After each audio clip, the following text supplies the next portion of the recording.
Polígrafo de la Estrella de Panamá. Bienvenidos, gracias por estar en el Polígrafo. ¿Qué tanto tenemos como perspectiva el combate al crimen organizado, a las pandillas, obviamente que eso es parte ya inherente de este otro tema, y también la atención que podemos dar a las denuncias ciudadanas que llegan a ser siempre anónimas a través de la plataforma tupista.org? Hoy vamos a hablar con el director de Crime Stoppers a nivel regional, Alejo Campos, un gran amigo de esta casa, a quien recibo con muchísimo gusto y con muy buenos temas. Gracias, don Alejo, bienvenido. Muchas gracias, Adelita. Gracias por estar en el Polígrafo. Hoy, bueno, a mí me gustaría con usted hablar de temas distintos, ¿no? Para empezar, me gustaría entender las redes criminales en el país, cómo están funcionando. Y con esto, obviamente, no solamente estamos hablando de narcotráfico, sino que también estamos hablando de lo que financia el narcotráfico, que pueden ser algunos otros delitos, usted me lo dirá. Conocemos ¿cómo se llama? El contrabando y algunas otras, la trata de personas, etcétera. Bueno, para eso me gustaría empezar entendiendo. ¿Las pandillas son parte de esta red criminal? ¿Así la consideran los expertos? Bueno, ¿O los toman aparte? No, en el caso de Panamá, claro que sí, son parte de esta red.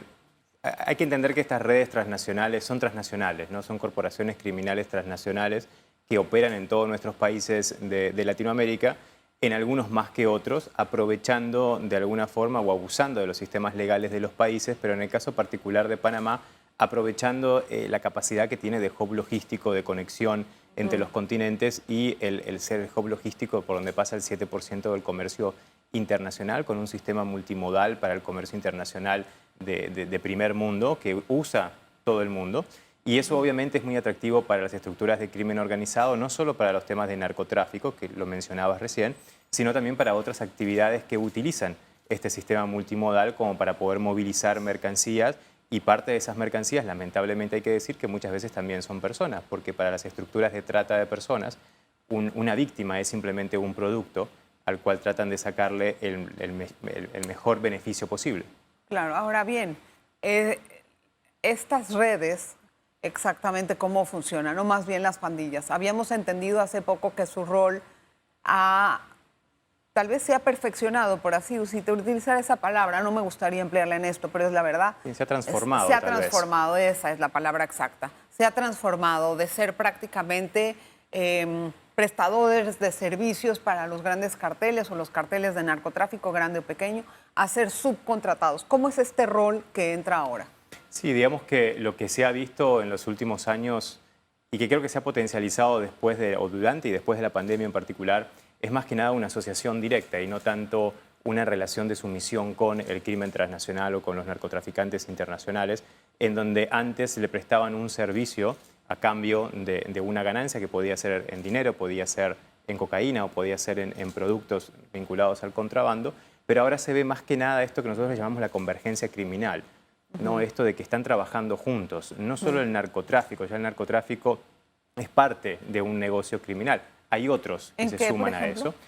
Los temas de comercio ilícito, los temas de blanqueo de capitales, los temas de trata de personas, de tráfico de armas, en el entendido que antes eran diferentes grupos que trabajaban, criminales, que trabajaban con estos delitos, y ahora ellos han entendido que si trabajan juntos es mucho más efectivo lo que hacen. Pero estamos hablando de ¿qué? ¿De crimen organizado internacional o aquí con las pandillas? No los podemos separar. O sea, es verdad, no los podemos separar porque al final las pandillas terminan siendo esos brazos ejecutores en lo local, porque ellos tienen el conocimiento del territorio, del contacto directo con la gente, de las rutas, de la dinámica cultural que existe en las poblaciones, y obviamente cuanto más necesidades hay en las poblaciones, más vulnerables son como para que puedan ser reclutadas por estos O organismos. sea, que las pandillas también están haciendo otros delitos, aparte de lo que es el narcotráfico. Sí, por supuesto, porque hay que financiar esta estructura diaria de la pandilla y a veces el narcotráfico no lo hace en forma inmediata. Entonces es necesario generar otros ilícitos. ¿Cómo cuáles entonces? ¿El tráfico de contrabando también? Claro, el contrabando, el comercio ilícito es uno de los principales atractivos para las pandillas porque eso genera un dinero rápido al final del día en los mercados ilegales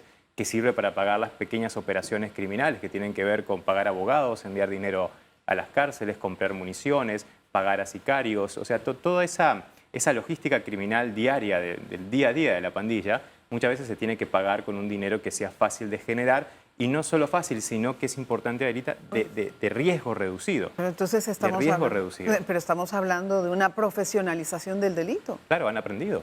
Bueno, ¿y cuál es el futuro de las pandillas entonces?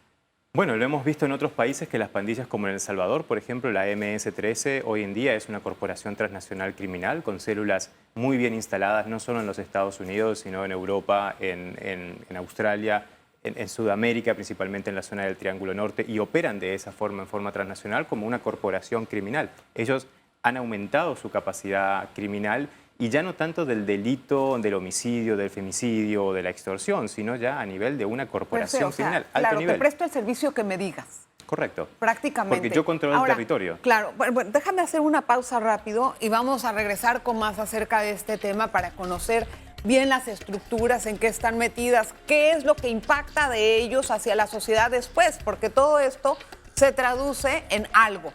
Una pausa. Polígrafo de la Estrella de Panamá.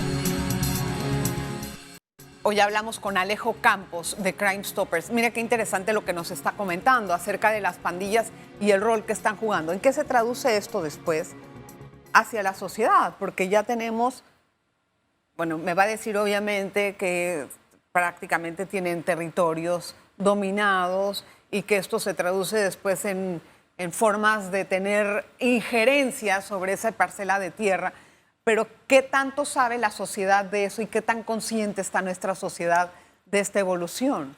Depende en el lugar donde vivan, ¿no? Depende en el lugar donde viva. Hay obviamente lugares que son casi que secuestrados actualmente por alguna de las pandillas y la gente, eso impacta directamente en la calidad de vida de las personas que por ahí no pueden salir de su casa o tienen horarios para salir o que son renteadas o que son extorsionadas, y extorsiones que pueden ir desde $5 hasta $5.000, depende de la capacidad que pueda tener cada persona, y eso impacta los negocios que muchas veces pueden ser renteados o que pueden ser obligados a vender determinados productos que son para parte ellos, del contrabando, claro. Que como ellos controlan el negocio, el comercio en esa localidad, obligan a los comerciantes, y eso, si ellos no quieren, pueden tener consecuencias muy negativas. Claro, acaba la economía de un sitio, de un país y la domina. Entonces se van adueñando de diferentes estratos, sí, de diferentes lugares. Y lo podemos ver en la contrapartida de lo que está pasando en El Salvador, más allá de lo que se está diciendo públicamente, pero la gente está volviendo a sus casas, a recuperar sus hogares, las tiendas, los comercios se están abriendo en las comunidades, en las barriadas donde antes las pandillas tenían total dominio sobre esos territorios. La pandilla lo que hace es ejercer un control territorial, cultural, económico, político de la población, ejerciendo una violencia sin control. Alejo, siempre se dice que los pandilleros o estos jefes criminales desde la cárcel ejercen presión.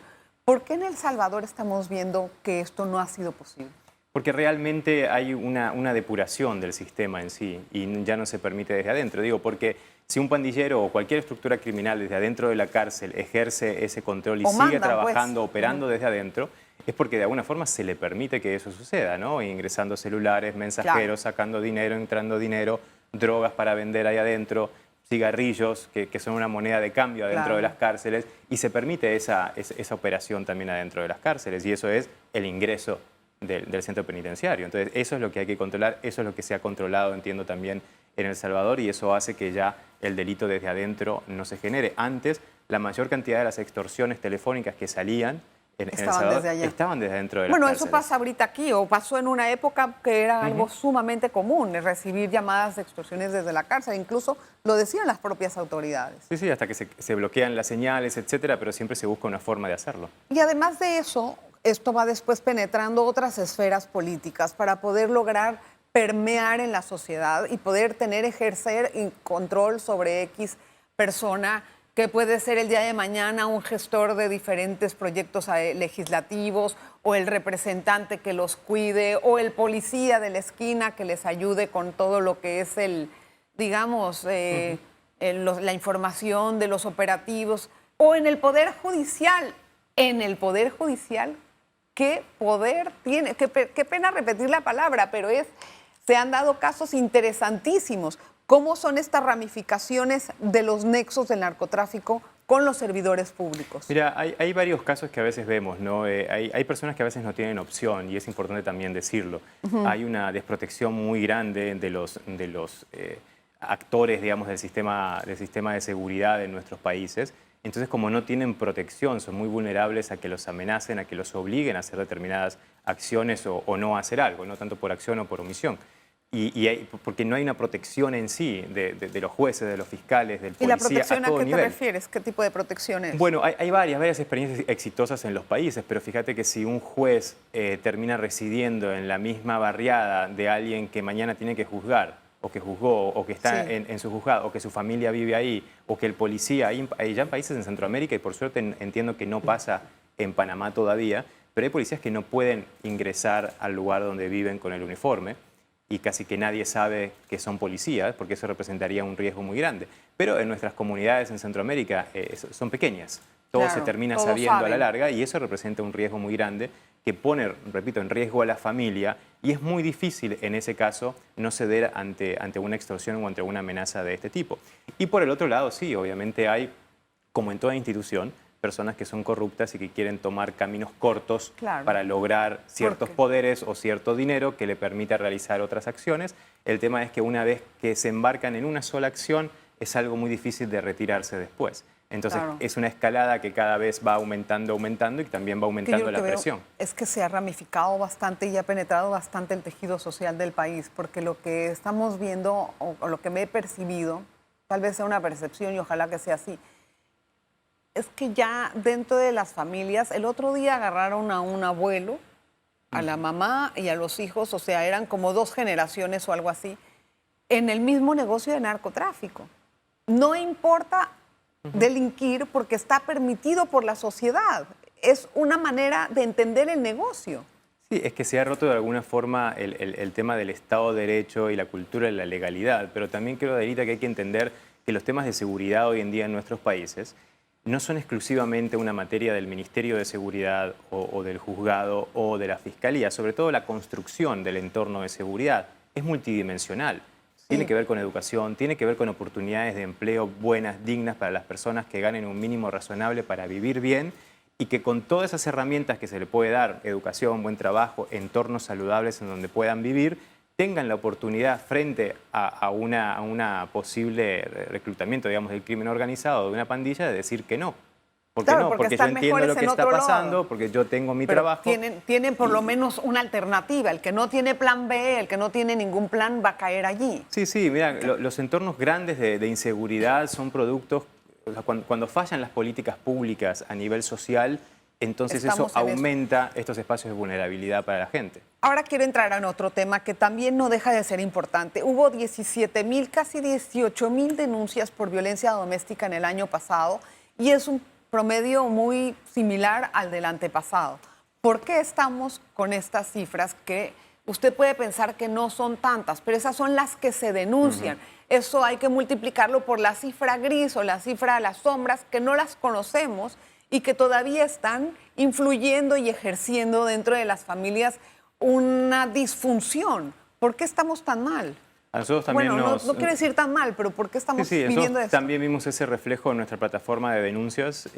Tuvimos muchísimas denuncias el año pasado, y a partir de la pandemia que fue que aperturamos esta posibilidad, sobre todo de vecinos, amigos o familiares que frente a este hecho de violencia doméstica, principalmente contra la mujer, entonces se atrevían a denunciarlo. Obviamente hay un estrés en la sociedad muy grande, y sobre todo las diferencias en las situaciones de poder adentro de casa están generando muchísima violencia, mucho más que antes, ¿no? O sea, ¿el estrés muchas producido familias, por qué, por ejemplo?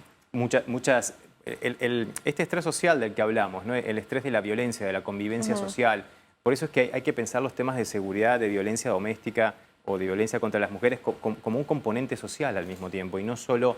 Es que eso es lo que estamos viendo, porque se entiende la seguridad con los que hacen los operativos de microtráfico, de tráfico. El abordaje de la seguridad tiene que tener un fuerte componente social, político y cultural, que le dé la posibilidad a la gente de tener una buena calidad de vida, porque si no, no va a ser posible contrarrestar estos efectos. No sé si ese es el enfoque que se tiene actualmente. Yo creo que en algunos puntos sí, hay programas de prevención que están funcionando, pero a veces son muy aislados. Exacto. O sea, no sirve si son aislados, ¿no? Porque muchas veces hay muchas ONGs, organizaciones internacionales, como nosotros. Nosotros no tenemos una capacidad nacional, sino que vamos a proyectos puntuales y tratamos de mejorar un entorno muy pequeño. Ahora, eso hay que reproducirlo a nivel nacional. Y también el maltrato al menor está... Es una cifra que aumenta... Esto es consecuencia de la misma violencia doméstica, obviamente. Exacto, es un contexto de violencia en el cual estamos viviendo que no solo tiene que ver con lo que se ve en los medios de pandillas, homicidios, todo suma a este contexto de violencia social que existe y eso nace adentro y repercute adentro de los hogares. ¿Cómo cuántas hubo en el año pasado? ¿Cuántas denuncias sobre maltrato infantil, más o menos? Tuvimos, a la fecha, tenemos como 1.600 denuncias de maltrato, de posible maltrato infantil, porque es información que hay que verificarla, ¿no? Que hay que confirmarla. Y en eso está haciendo un buen trabajo el equipo de la CENIAF y de la policía también, como para verificar esas situaciones y ver qué proceso lleva, porque entiendo que obviamente lo que más importa es proteger al menor, sí, pero al niño. Eso es grave, y tomando en cuenta la situación de cómo se manejaba, también no sé si haya cambiado. He estado tratando de contactar a la directora del CENIAF para ver en qué ha cambiado la situación desde aquellos escándalos, pero vamos a tratar eso más adelante. Déjeme hacer una pausa, otra pausa, regresamos rapidísimo, no se vaya. Polígrafo de la Estrella de Panamá. Gracias por continuar en sintonía. Conversamos con Alejo Campos. Hemos visto, lamentablemente, en las semanas pasadas, la aparición de cabezas o cuerpos desmembrados prácticamente. Si usted fuera ministro de Seguridad, ¿qué acción tomaría con eso? Porque todo el tiempo pensamos que los ministros de Seguridad son los que tienen que resolver eso, o a los que acudimos, a la policía, etcétera, la Dirección de Investigación Judicial, de Inteligencia, etcétera. ¿Qué se debe de hacer en ese caso? Yo creo que habría que estar más en contacto con la gente, porque todas estas informaciones las personas las tienen. Antes, a veces que suceden, y también tienen el después, quién fue y todo. Entonces yo creo que no se atreven a hablar. Hay que estar mucho en contacto con la gente y buscar aquellos mecanismos en los cuales la gente pueda colaborar con las autoridades, pero eso tiene que ir amarrado con una efectividad al 100% o al 110%, porque si no, esa colaboración ciudadano-policía o ciudadano-autoridad termina generando una desconfianza y al final la gente entonces decide no compartir esa información que es clave para la policía, porque es imposible tener un policía en cada esquina de Panamá como de cualquier otro país. Y sobre todo, Adelita, en estos temas estamos viendo fenómenos criminales que se ven en otros países con otras estructuras de pandillas, de narcotráfico, de crimen transnacional. Entonces yo creo que también Panamá tiene que salir al exterior también a pedir ayuda, sobre todo a los países vecinos, entendiendo que muchos de los problemas de criminalidad que tiene Panamá se originan afuera, pero que parece que Panamá es como la cancha de juego para estas estructuras. Pero si afuera no los han podido controlar muy bien tampoco. Sí, pero creo que hay que aumentar mucho más la cooperación que existe entre los países.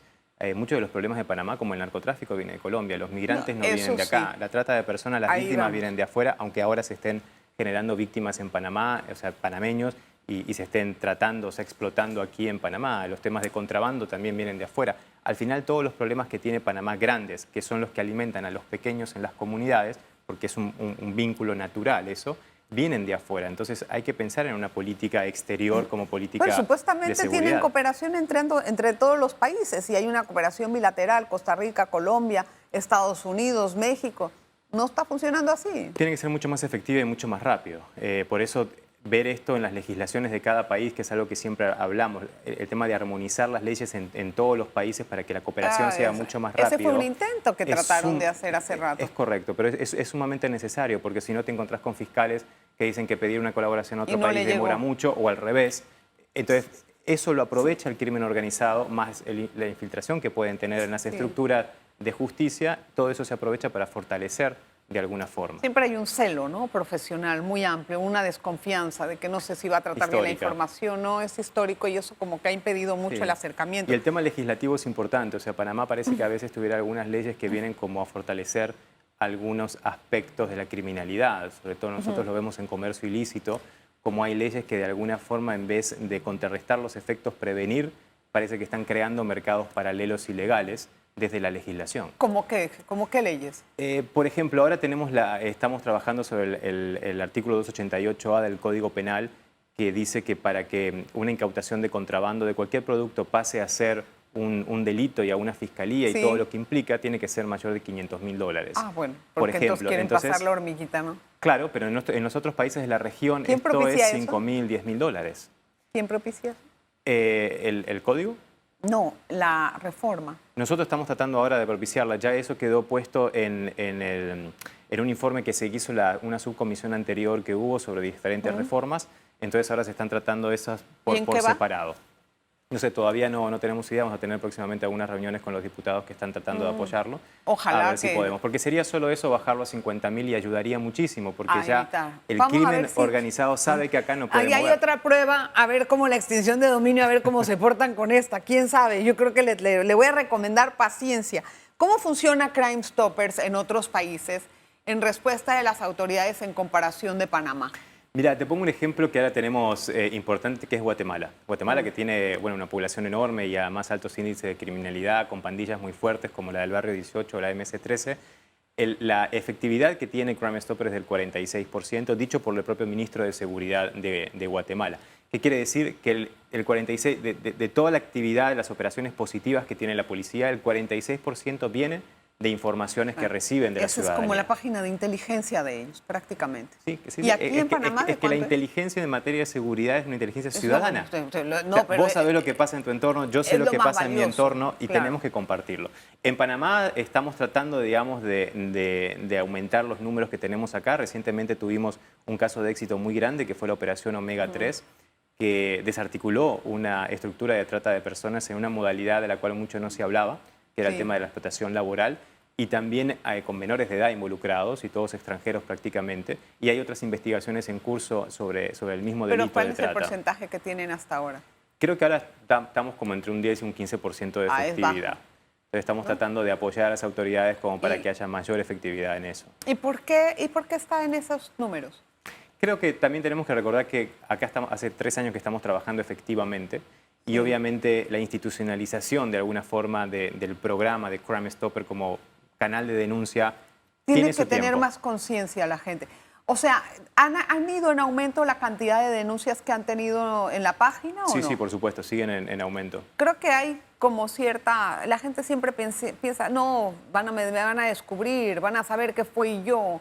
O sea, esa parte del anonimato habría que acentuarla un poquito más, ¿no? Sí, se asegura el anonimato, la plataforma lo asegura. Ahora estamos empezando a tener algunas charlas con estos programas de vecinos vigilantes, por ejemplo, para que ellos lo usen como una herramienta de denuncia. Bueno, hay otro tema también que no puedo dejar a un lado y es la migración irregular hacia Estados Unidos. Hay un negocio muy grande con respecto a esto por parte del crimen organizado, empezando desde Colombia, que lo hemos conversado aquí muchas veces con Senafront. No lo niegan, están muy al tanto, pero ellos como que dicen que no pueden hacer nada. Incluso, no tanto así, pero como que se les sale de su jurisdicción y ahí estamos fregados cuando eso pasa. Vienen todos los migrantes desde Colombia, donde ya les van a cobrar un porcentaje allá para subir a Panamá. O sea, ahí no veo que hay nada diferente con respecto a los países. Y es más, es peor, porque cuando los migrantes llegan a Centroamérica, después de Panamá, todos los países les piden visa de tránsito, y lo que alimentan más es el tráfico con coyotes. Porque es esas visas de tránsito, mira, usted se mete a las páginas, les dan 3 o 4 y ya no hay visa, ya no hay visa. ¿Eso qué es? Ya, creo que ahí el primer error es pensar justamente en esto que acabas de comentar de las autoridades que dicen se me va de mi jurisdicción. Estamos frente a una realidad de crimen transnacional que no piensa en jurisdicciones. Entonces, si desde este lado seguimos pensando dentro de la jurisdicción, es muy complicado. Y si le sumamos eso, la poca colaboración que decíamos anteriormente, no poca, sino tal vez con baja efectividad que Sí, hay. exacto. Entonces, obviamente, esto termina alimentando a las estructuras criminales que ven en toda esta población una oportunidad económica. Sabemos muy bien que desde Colombia muchos tienen que pagar desde 50 a 300 dólares simplemente por un peaje que lo termina recibiendo las estructuras de narcotráfico allá. Claro. Y eso es un dinero sin riesgo. ¿Y a dónde se va? Porque no es lo mismo cobrarle 50, 100 dólares a un migrante que tener un paquete pequeño de cocaína y tratar de venderlo, Y que el además- riesgo es altísimo. Claro, ¿y qué hacen con ese dinero también? Bueno, y ese dinero es el que decimos que son estos crímenes paralelos que van a financiar la estructura grande del narcotráfico, que es mucho más costosa que la estructura, porque prácticamente acá no tienen que invertir en nada. Fíjate, esta semana hubo una incautación enorme de cocaína que iba desde Colombia hacia Libia, 4.500 toneladas de cocaína que encontraron en un barco, en un cargamento de ganado. 4.500 toneladas. 4.500 No, kilos, perdón. ahora sí. 4 toneladas y media Ajá, de ajá. cocaína que iba en un barco con ganado Ajá. y la cocaína iba dentro del alimento del Guau. ganado. O sea, están pensando ya, es una de las primeras veces que aparece Pero a algo Libia. así. Iba a Libia y fue interceptado casi que llegando a Canarias. ¿Y de Libia para dónde iba? No, no, desconozco Pero para sería dónde iba. interesante saber, Pero, porque últimamente se ha visto que esa parte del mundo han habido muchos más envíos. Claro, pero entendemos cómo actúa el crimen organizado. Va estudiando cuáles son las vulnerabilidades en cada uno de estos países. Ahora tal vez Libia tenga una vulnerabilidad y una flexibilidad o Claro, otras o cosas encontraron que permite... una buena ruta Sí. que no se había... Y cuando esa ruta se acabe, porque ya se controla, van a buscar otra. Increíble. Ay, Alejo, gracias. Me quedó pendiente hablar también sobre los minerales raros. Bueno, los minerales que Los minerales tenemos, críticos. perdón, y tierras raras. Eso no lo pudimos hablar, pero para la próxima vamos a hacer eso. Primero Dios, gracias por estar Muchas con gracias. nosotros, Alejo. Bienvenido siempre a El Polígrafo y gracias a usted por estar en sintonía de su programa. Nos vemos la próxima. Polígrafo de la Estrella de Panamá.